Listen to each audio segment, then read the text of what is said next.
Yeah, man. Welcome back. You got your AirPods back, man. How's it feel? Welcome back. Feels good. Feels good. Yes, sir. Yes, sir. I'm thugging it out with the headphones. You know, call me old fashioned.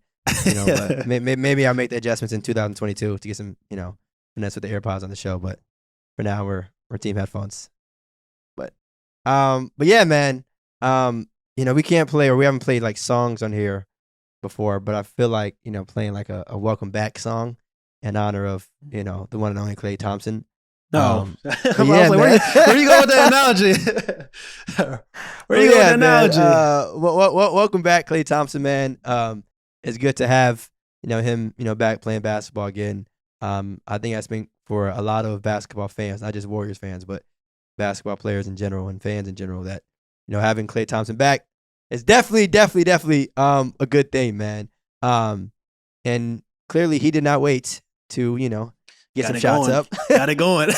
Get some shots up. I'm not mad at it. Definitely had the itch. You feel me? Let that shit fly. You feel me? But it's good to have him back. How do you feel about his return? That was great. Exciting. I mean, it's Klay Thompson. When you get another Splash brother back and you pair him with the other Splash brother, it's just like, it was fun. What was your overall thoughts of it? I mean, I 18 attempts in 20 minutes or something. That right there is amazing. That's wonderful. That's what I mean. You know how you down. I don't really care about wins and losses like that if it's not the Lakers. But to see that he's getting shots up and not wasting any time, it's like that's exactly what I would prefer, as opposed to him waiting to let me just get adjusted to the system and the new team, quote unquote, and all that. It's still Klay Thompson, so let's fire off. It was actually very impressive, because when I was watching Klay Thompson, it was like he was attacking the rim. He was scoring at the second level on the basketball court. And my thing was like, it's one thing that Klay Thompson coming back healthy. He's arguably the greatest 3-and-D shooter of all time.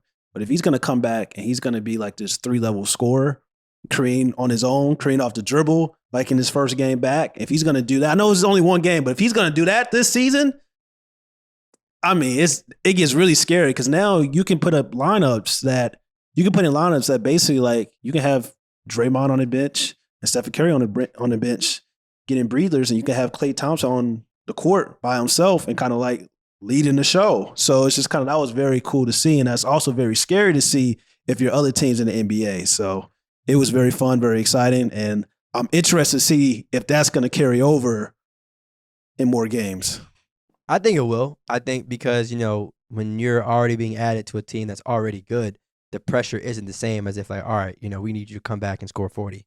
That's not the case with Klay. You know what I'm saying? Even though obviously if he does that, cool. But like, they're still a good basketball team without him. Obviously he elevates that team, but I think because there isn't so much, to ask of him from, like, all right, we need you to do this, we need you to do that. That's going to make his job a hell of a lot easier. But he's back, man. I know, the entire NBA community was kind of, eager enough to watch him play and stuff like that. And he didn't disappoint. A lot of people probably expected, all right, play a couple minutes, just get the rhythm down. Especially, this is the first game, too. This is not like the first week, first month. This is the first game. And so he was really on some, let's do it. Attacking the basket, dunking, fadeaways. He was hitting from every spot on the basketball court. And it's just like, I've seen Klay Thompson shooting the mid-range and second zone, of course, but it was just like the way he was doing it with Stephen Curry off the court, with Draymond Green off the court as well. Draymond didn't play. He came in, he just wanted to start because Klay was coming back. But it was just like, it was still very impressive. I'm like, all right, now, if they can get to like have three types of different lineups, a lineup with Draymond, Klay, and Steph, the normal lineup we're used to, a small ball lineup as well. And then sometimes you can spot like rest for Draymond and Stephen Curry. You can play Klay Thompson, Poole, and you throw in Andrew Wiggins, and then like those two other guys on the bench, especially with Wiseman coming back. And then it's like, that gets very, very scary, because now you got 3 different types of offense and 3 different types of lineups that you could just throw out on the court, especially in the playoffs. It's just like the more variety of lineups you have and the more different offense you have, that you can kind of make the defense uncomfortable in the half-court system, then that gets very challenging to defend, and also very challenging to like win against a team like the Golden State Warriors. So I was very impressed. I know it's only one game, but scary hours, like they say in Brooklyn. Yeah, and honestly, it would have been scary enough to add Klay, to any team, right? But when you add him to a team that's already like kind of a top of the Western Conference and one of the best teams in the entire league, that's even, more scary than just any other type of thought, right? Just the idea like, yo, you could have made the case that the Warriors, are and, were and still are a championship contender. But now you add a guy, who can go off the way Klay does. And on top of that, he has time, right? Mm-hmm. He's not coming back in the beginning of April, right? This is January. So it's as you said, it's going to get scary. It's going to get scary. And he's coming back in the right time because I already started. We saw Stephen Curry have that stretch where he was kind of like, all right, his worst like shooting stretch in the history of his career. I'm like, all right, now I'm starting to think, well, he's doing too much. Like you don't want Stephen Curry's body taxed before like the postseason. So now you're getting Klay Thompson coming back. Now Stephen Curry doesn't have to be relied to do so much because he's only 6'3", 185 pounds. It's just kind of like he's not like your LeBron or your Giannis, like where he can play this like carry in the regular season for 82 games and then also carry in a postseason. That's very hard for a guard to do. So now Klay Thompson comes back right on time. And like I said, you can have Klay Thompson have a lineup by himself and have Stephen Curry get more rest and Draymond get more rest as well. It's just kind of like that's very, very cool to see. And that's also going to help Stephen Curry in the long run because he needs to be healthy and right to go when it matters the most. Facts. Speaking of Draymond, I know you mentioned his name. Did you see what he did? Like the idea of like, he played like 5 seconds. And then I said that. Yeah. I mean, I thought it was pretty cool. I think cool. too, that big trio, obviously, I feel like they've experienced like the highs and lows, as a unit, being, on one of the best teams in league history. But at the same time, there's been years, or maybe not too many, but like where people have been like, damn, are they even capable of making the playoffs? Or like, is their time done? Now that KD is gone, what's next? All these different things. So now to know that 3 guys that they've, had for a very long time, can, play together again. And it's weird though, like when one guy comes back, the other one is still kind of injured, but they're gonna, play together eventually, and at a high level. But it's not over, I'll say. Yeah, and it's also very interesting. It's seeming like they're also having a chance to do something that's really never been done before. Compete at the same time, also build like and develop.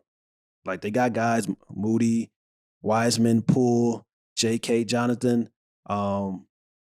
He's special too. Like he's not playing right now, but Jonathan, like he has tools to really be something very, very special in this league going forward. But it's kind of like we've never seen a team really compete and also like develop at the same time. So it's going to be very, very interesting to see like what happens with the Warriors. Like even if they don't win the championship this year, but it's just kind of like going forward, it's just like they have a window, a 2-3 year window to win another championship, in my opinion. But at the same time, it's just kind of like you also got guys that they can develop along the way as Klay Thompson gets older, as Stephen Curry gets older, as Draymond Green gets older. Facts. And we talk about that often, right? Like one of the worst things you can do in the league is be in the middle of the pack, right? Like that team that's like, all right, you're an 8 seed. So it's like, are you trying to improve? Are you trying to win a championship now? Or are you trying to tank? Like being in the middle is the worst. But they're winning games, but at the same time, like you said, they have youth.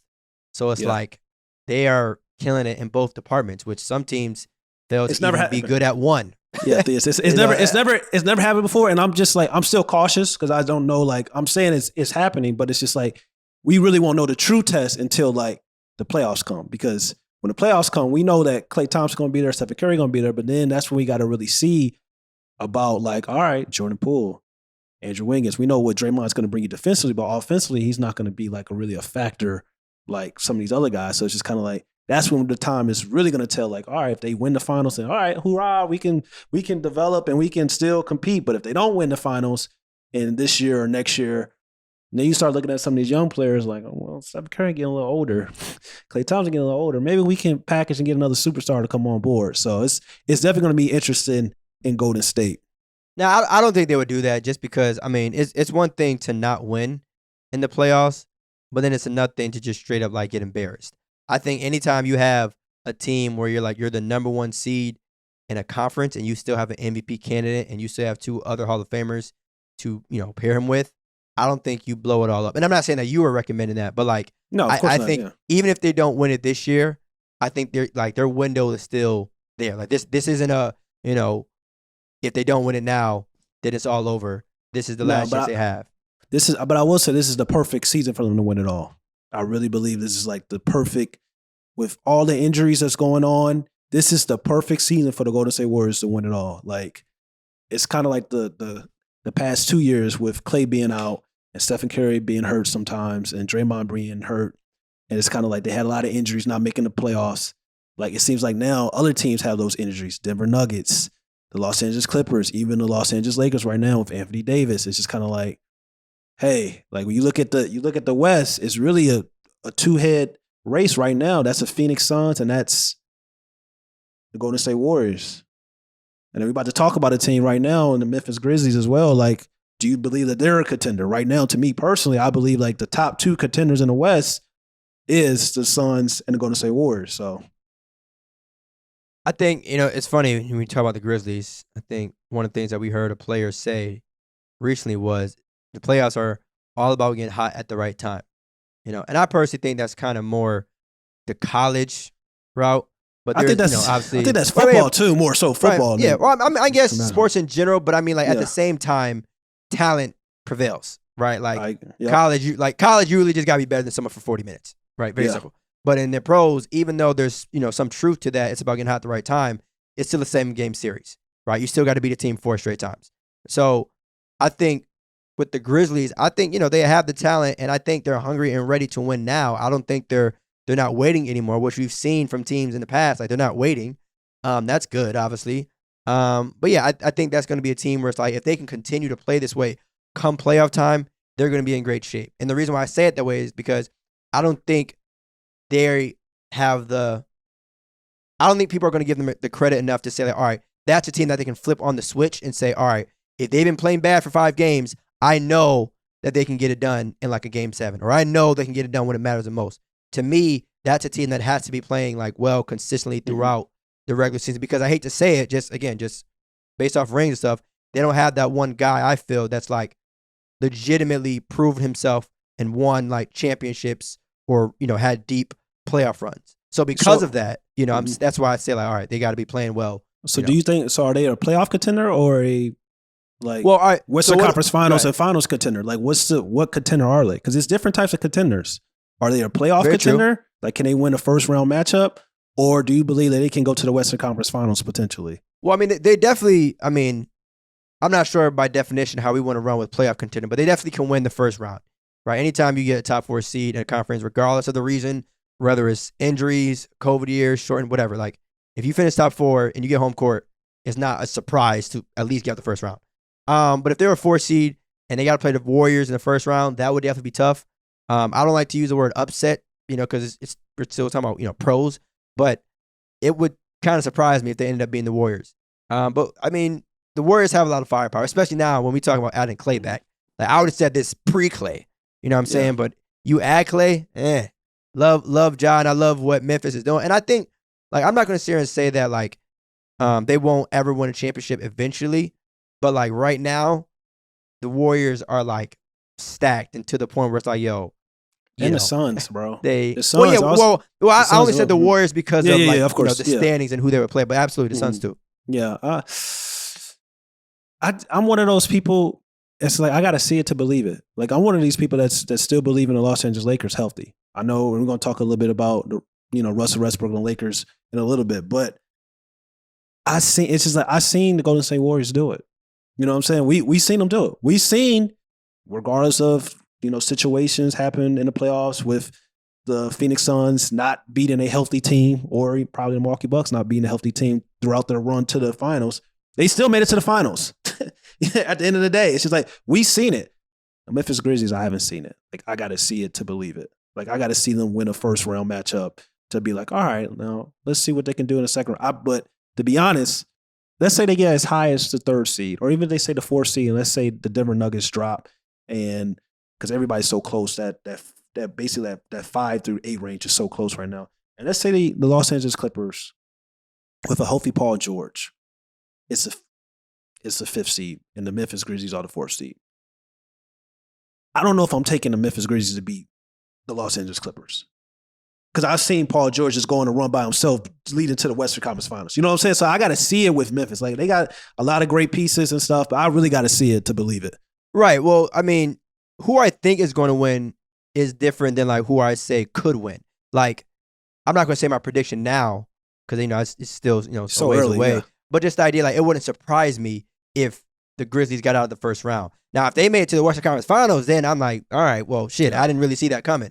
But I can't sit here and say that a top 4 seed with home court advantage with a player like Ja, they make it to the second round is like, oh shit, I had no idea. Like, there's a reason why they're fortunate. And even to your point about the Lakers and teams that have proven it but haven't proven it, to me, it would be one thing if like all these teams were playing the same, and the one thing we can hang our hat on was the fact that the Lakers or whatever team has proven it. If, like, when you asked me, I think last week about the Bulls or the Lakers, right? The Bulls don't really have guys that have NBA Finals, experience except for, Caruso. Or playoff experience, really. Well, okay, yeah, that too. But just like at the end of the day, at least those teams are playing well now, right? The Bulls and the Grizzlies. So as much as I want to sit here and acknowledge what guys have done in the past, and again, playoff basketball is a lot different. It is extremely different. At the same time, I have to acknowledge what's happening now. And if certain teams are playing well now, hey, I got to at least consider it. Yeah, consider it. That's fine. The Jazz been playing well in the regular season for years, and I've still felt the same way about them. But even that though, and I don't want to sit here and say that the Jazz have failed. I just think sometimes they've ran into teams that were just straight up better than them. But even then, with that example, even then though, even with that example, we've seen it from them before, right? Like we're used to the Jazz having great, regular seasons and then going to the playoffs and not win the championship. The Grizzlies, the Bulls, it's been a minute since so who knows? Sure. You know what I'm saying? So this could be the year we're like, exactly. So I mean, I think it all depends on like matchups too. That's a big thing. Obviously, if we're talking Clippers, that's one thing. But if we're talking, a different team, all that matters. It definitely, like you said, it definitely depends on matchups. I think that's the biggest key. Like you said, definitely matchups. Whatever the first round matchup is going to be, that's going to like make us like really look and say, all right, now let's really dissect this. Like, who do you think is going to win? Because I look at another team, like even the Dallas Mavericks. Like, what if the Memphis Grizzlies get as high as the 3rd seed and Dallas Mavericks are a 6th seed? Am I going to pick Ja over Luka? And I seen Luka go head to head 2 Game 7s against a top with Clippers team with Kawhi Leonard, Paul George, back to back. Yeah, and I'm saying it's hard. It's hard. It's going to be hard. But I was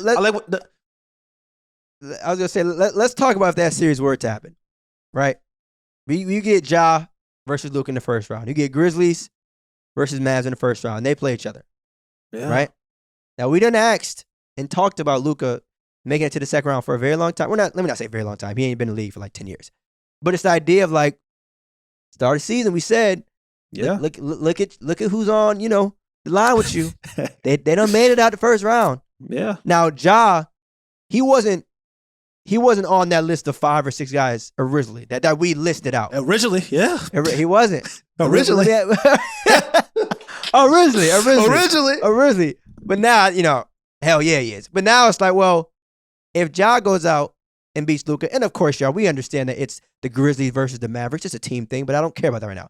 So if Ja goes out there and beats Luka, are we having a conversation? I won't say the topic, of course, but are we having a conversation? That conversation is going to be very, very... It's going to get nasty. It's going to get nasty. That conversation is going to get very, very nasty, especially with like all this stuff that like, people have tried to proclaim Luka to be.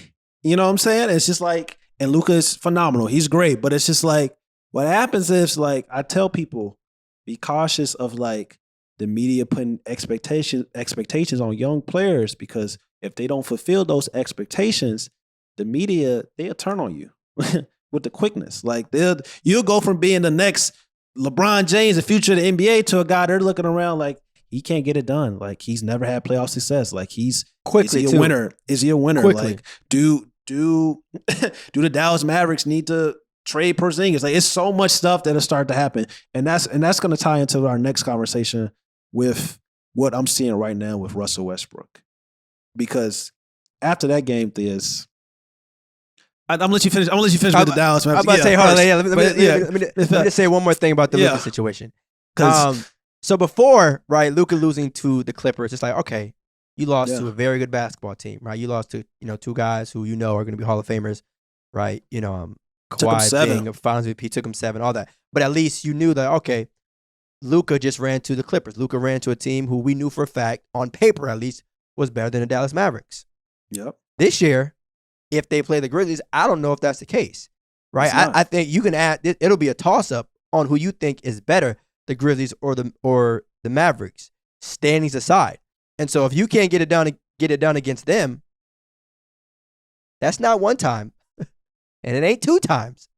That's gonna be three times. And it ain't gonna just all right. And things, it ain't gonna be a toss up on like playoffs, like team wise it's gonna be a toss up of, well, is Luka better than Ja? That's gonna be the real. That's gonna be the real question.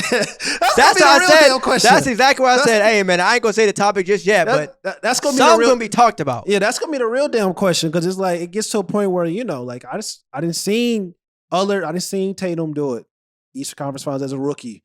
I didn't see Trae Young do it. Like I know the Hawks the season's been bad because of COVID and issues and stuff like that, and they also struggling because the expectations are high as well. Like they're not meeting expectations. Same with the New York Knicks. Like sometimes you come into the season, you're not meeting you had these expectations, and then you can't rise to the occasion, or you have a season where you did very, very well and you can't rise to the expectation.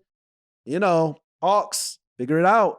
But that's gonna be a real question with Luka Doncic and Ja Morant. So and then there might have to be some rearranging, reshuffling. With that, some reshuffling. The whole list. I think at that point it'll probably be 7. You throw Ja in there. Maybe if you want to get active, throw Ant in there.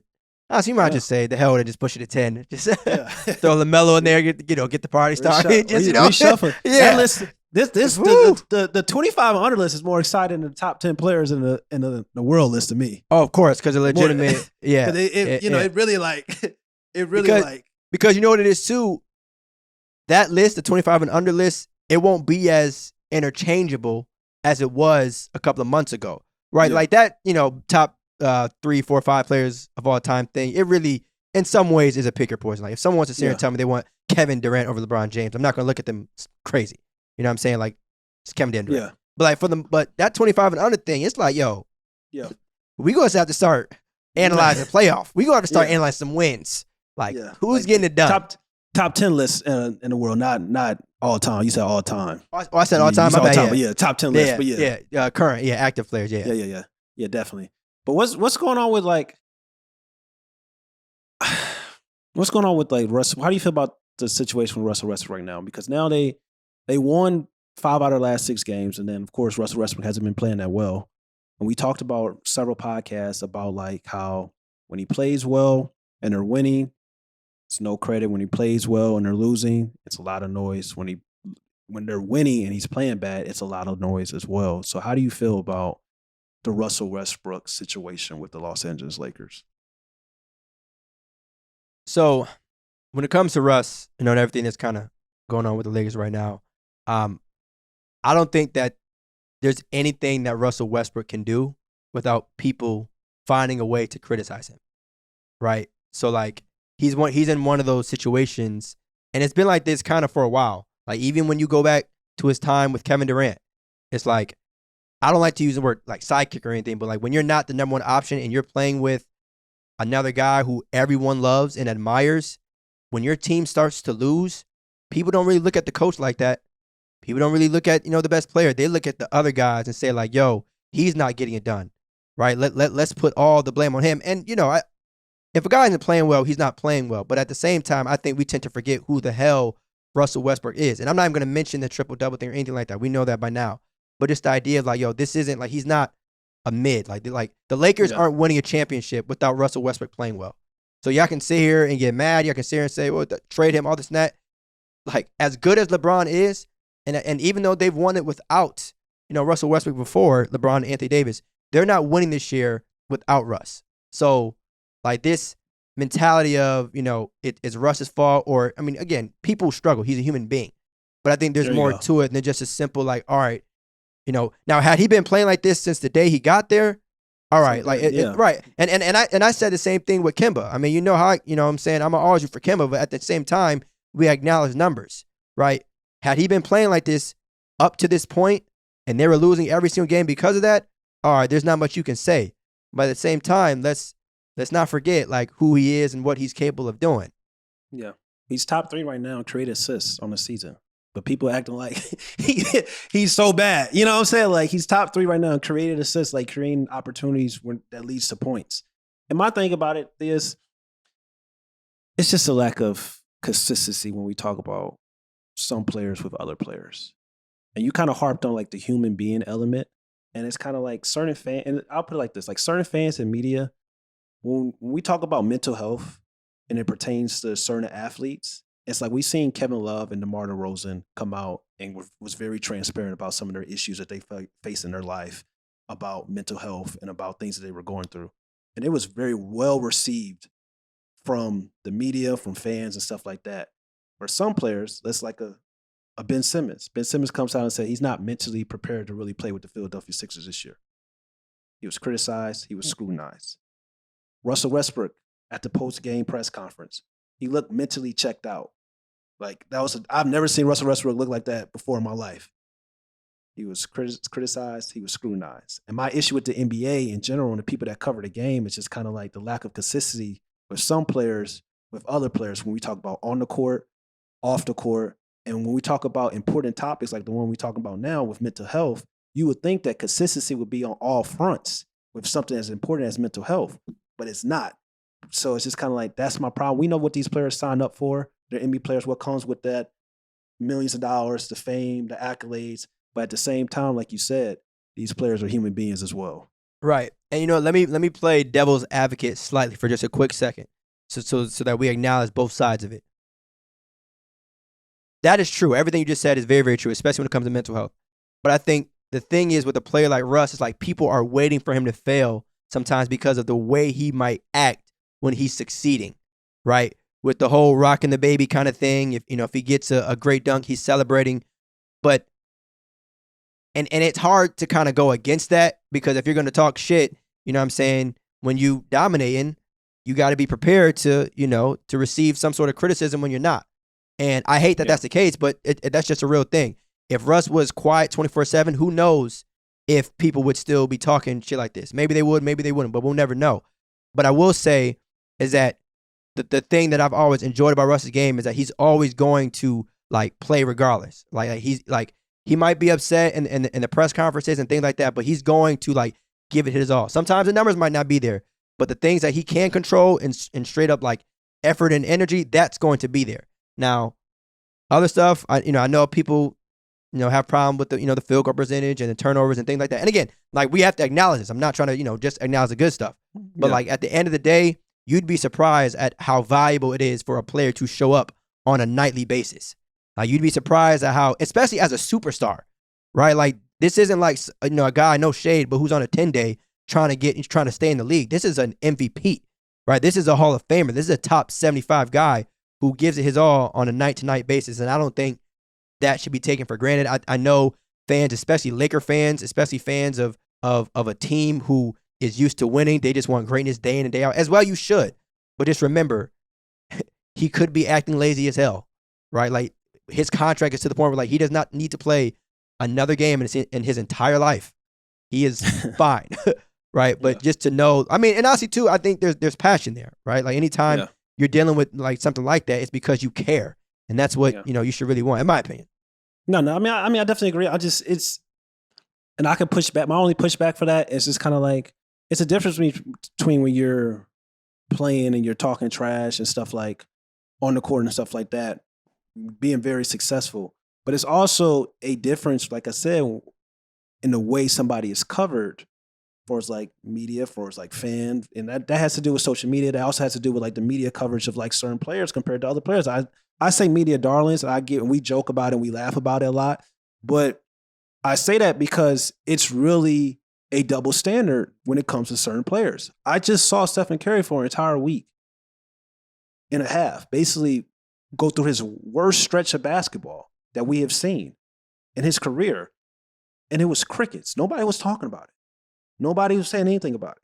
But it's just like Russell Westbrook, Lakers won 5 out of the last 6 games. He's been playing bad. He's been playing horrible.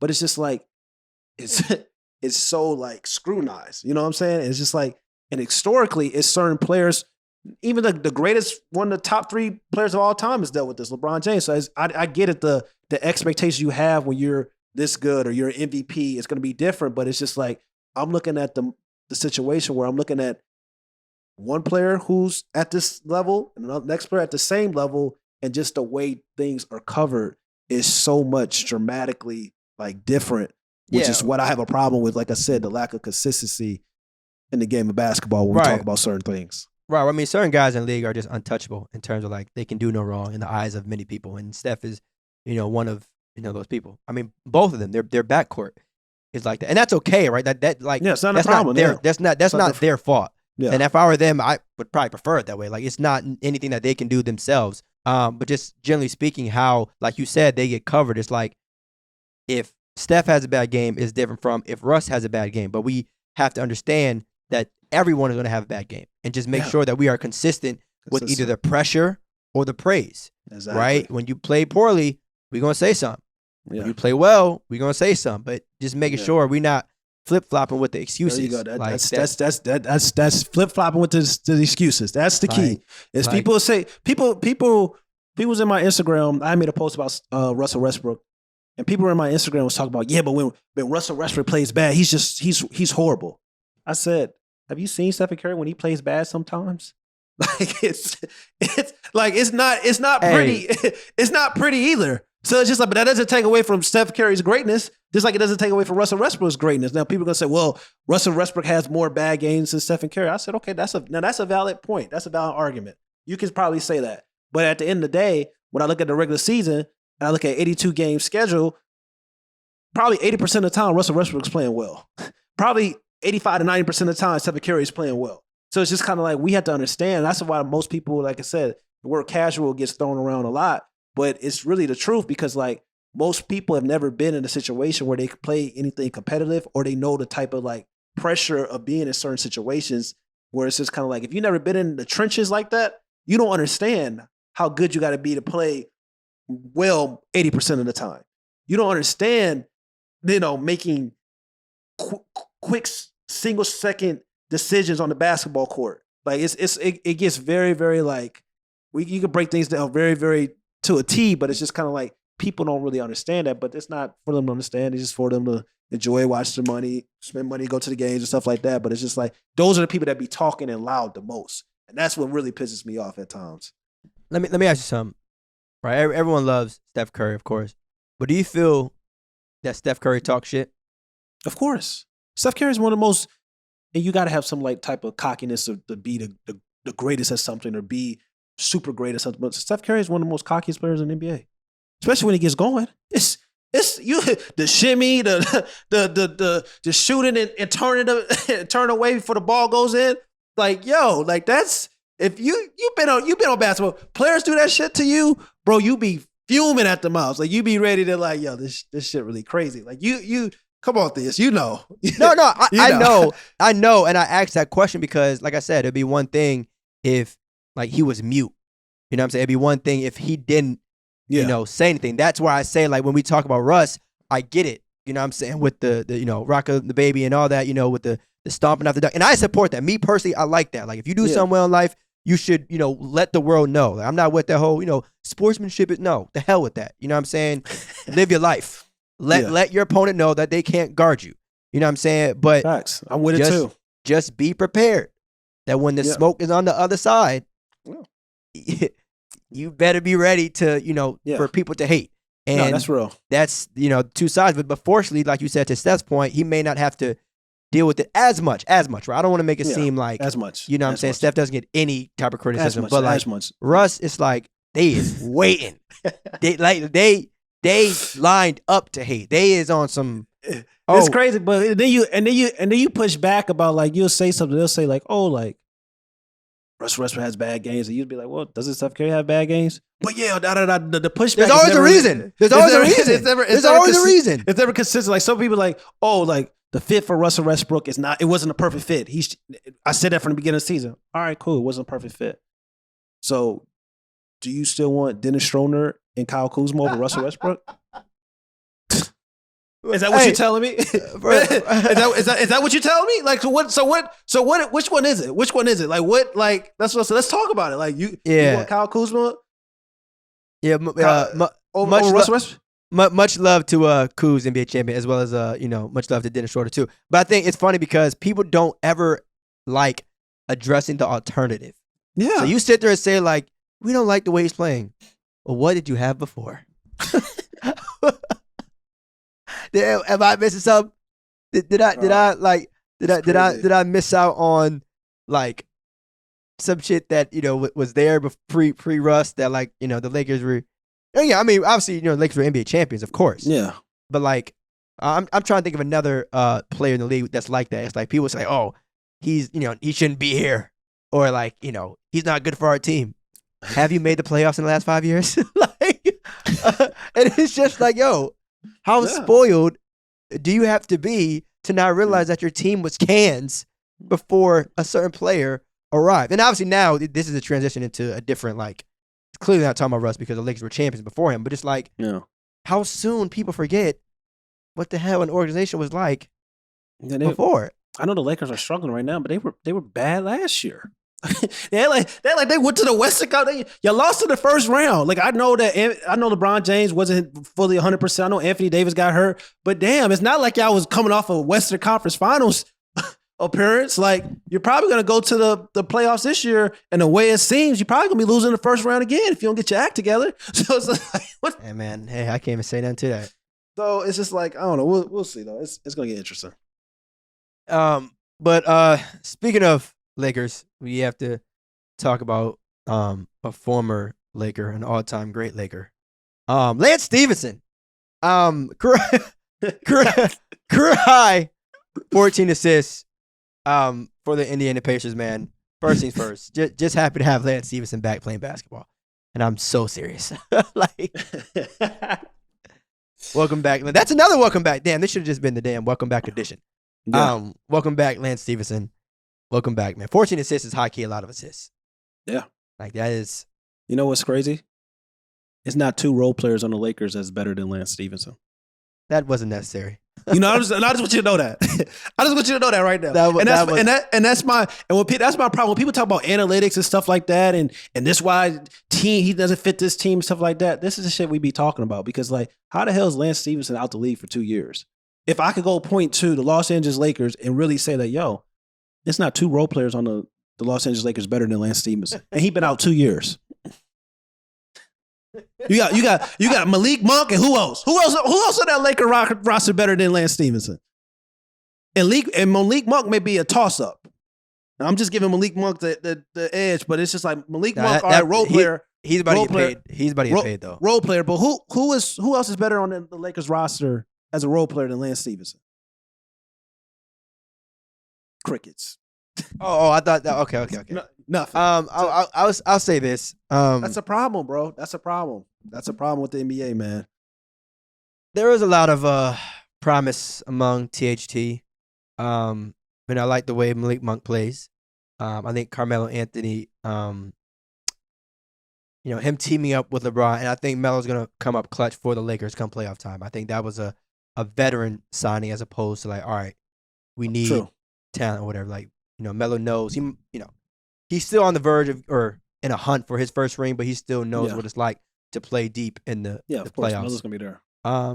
So I mean, and also too, I mean, when you're playing with LeBron, AD, and Russell Westbrook, I mean, like, and GMs probably know this too. It's like they can all probably admit that the 450 most talented guys in the world are not all in the NBA. Right? Like some of this, it really is based off fit. You know what I'm saying? Like some of it is based off locker room presence. Some of this is based off who the hell you know. Some of this is based off politics. Some of this is based off who's on the current team and who they want on the team. So I wouldn't say that some of this is based off money. So I wouldn't say that just because Lance wasn't on the Lakers meant that the Lakers didn't think that he was talented. And I'm not defending their front office or anyone's front offices, but just the idea that like we all know, as you know too, like some of this is politics, right? Of course, a lot of it is politics. Yeah, it's not in politics. But he is here though, and I just wanted to give him his flowers. Sign a contract for the rest of the season with the Indiana Pacers. Like and that's dope too. That was with the Pacers. Only reason I brought that up because his last team he played with was the Los Angeles Lakers. You heard me say former all-time great Lakers. and he didn't. It wasn't like he played bad or anything. Like they could have brought him back. I think it was like a $1 million difference or something. And he went to China or something. Like it's man. I wonder if the Lakers have $1 million to spare. I really don't know. Like maybe they're on a tight budget where they can't spare $1 million. $1 million. Some tells me that they. I ain't in nobody's pocket.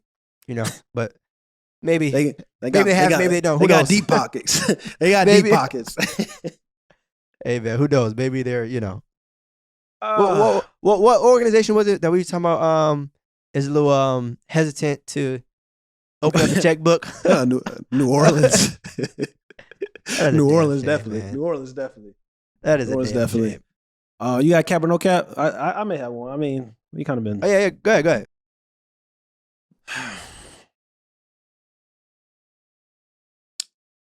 Let's see, cap or no cap? Cap or no cap? I'm gonna keep it with we've been talking about Russell. A lot of people like this segment, by the way. Like we've had. Go ahead. Of course, of course, this segment. I brought it to your attention. Cap or no cap? June 2021. Facts. Cap or no cap? Russell Westbrook would be in a different NBA jersey by the NBA deadline. NBA trade deadline. Right. Wow. You want to keep it Russ related? I do want to keep it Russ related. We just talked about Russ. What's wrong with that? Ain't that illegal? Have we made up a rule? I want to keep it Russ related because it may not. Okay, let me see. All right. I'll answer your question, but I think from now on we'll try to keep it the cap or no cap question to something that we didn't talk about. But I'll answer your questions. Unless you got another one, be my guest. Right. So cap or no cap, Russell Westbrook will no longer be in a Lakers uniform by the trade deadline. Yeah. I'm going to say, basically what? Basically, are the Lakers going to trade Russell Westbrook by the NBA trade deadline? Cap or no cap? No. The Lakers will not trade. I do not believe the Lakers should or will trade Russell Westbrook by the trade deadline. That would hurt. That would hurt, man. So from OKC to the Rockets to the Wizards, that was like, damn, man's getting tossed around like that. It's like, what's not necessary. Toss around like a salad. Like a salad. But now, going to the Lakers, it's like, all right, maybe he found a home. This to me, they could have won a ring with in Houston, but shit happens. But this is really like, I feel like his best chance now to win a ring in the city and area that he's from. Yeah. And to be traded from there, it's like, damn. I don't think that's necessary. I don't see the Lakers doing it. I don't. Because then I don't even know what the trade package will look like, and it doesn't really matter because, like I said, I don't think they would do it. So I think the Lakers and Russell Westbrook will be in a great shape a couple months from now, or obviously by the trade deadline. If I'm saying a couple months from now, but it's past Christmas, man. So they just went on a 5-game win streak. Right, and that's nothing too. I mean, I know we lost. We just lost to the Grizzlies, and Russ didn't have the greatest game, but like, you win a couple games in a row here and there. You got pick up some steam. This next 5-game stretch could get scary though. But this is where we're gonna see if the Los Angeles Lakers are really like about something. They play the Nets coming up. I think they play the Suns. I think they play the Jazz. They got a tough 5-game stretch coming up. That's disgusting. And this is where we're gonna see if you can't go 500, that's a problem. You got LeBron James, you got Russell Westbrook. I don't care who you play. If you can't go 500 in this 6-game stretch, 3-3 at least, that's a problem. So it's gonna be interesting. I want to say it's hard because now, before I just knew that Russell Westbrook was going to be a Laker for the entire season. But after that post-game press conference, one of the reporters asked him, he was like, Russ, you play point guard for Los Angeles Lakers. He's like, yeah, do I? I play point guard? You know what I'm saying? Like, when you start hearing stuff like that, it's like now it's got to the point where like, all right, you start to let your emotions really show in the press conference. Now it's getting to a point where now I have to question like, well, I don't know if he's going to be there come the trade deadline. Because when you saying like, they start asking like, how can we fix the team going forward? Like, what things do you need to do to work on? Your team needs to work on. He starts saying, I don't know. Because now you get to a point where, like I said, like you're starting to listen to all the noise. Like I said, he looks mentally checked out. So I want to believe you this, but now like after seeing that, especially when I hear the comment like, oh, like, am I the point guard? You know, it's just like, and people have always said this about LeBron, like no matter who's on the team, LeBron is the point guard. But at the same time, this year, like LeBron James has been playing off the ball the most he's played in his entire career. Without playing a center position, he's been off the ball. But the problem is, it's just kind of like LeBron James needs a player like Russell Westbrook because it's not, at this age of 37 years old, it's not realistic for him to attack downhill and create pressures on the defense and kick the ball to shooters as well as put up and produce the amount of points that he's producing on a nightly basis.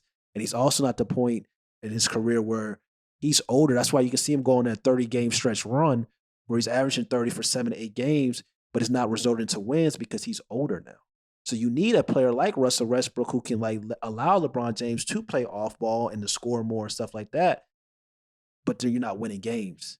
And now like also Russell Westbrook being in different positions on the basketball court where he's not having the ball in his hands going downhill because now it's just like the spacing is all jacked up because they don't really have the elite shooting ability. So it's I want to believe you this, but I don't know, man. I really don't. I mean, you know how this goes. Someone's got to be put to blame. You know, someone's got to, and the damn sure ain't going to be LeBron, and the damn sure ain't going to be AD. So that leads out one person.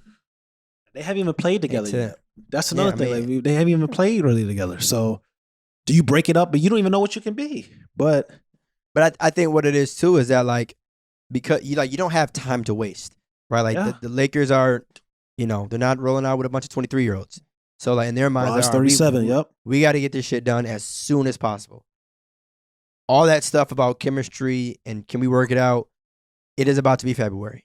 Where are we? But I still don't think they should trade him. But if they do, that's I mean, it'll just be another example of how, you know, this really is the league and this really is a business, man. I mean, you know, it's and that's the thing too that we talk about, you know, before is like guys definitely want to bring home championships to the team that drafted them, but like they about to trade someone or they, you know, could trade someone that, you know, probably loved the trade or loved the idea of going back home and winning a championship, especially his first chip, you know what I'm saying, to the area that he's from. And then less than 6 months of being there. Thank you. But here's, you know, so this can be rough, man, but we'll see. All right, y'all. Just like that, we gone. Peace. It's your boy, MyK Smith, also known as AK. Make sure you guys go follow No Pump Fakes wherever you get your podcasts.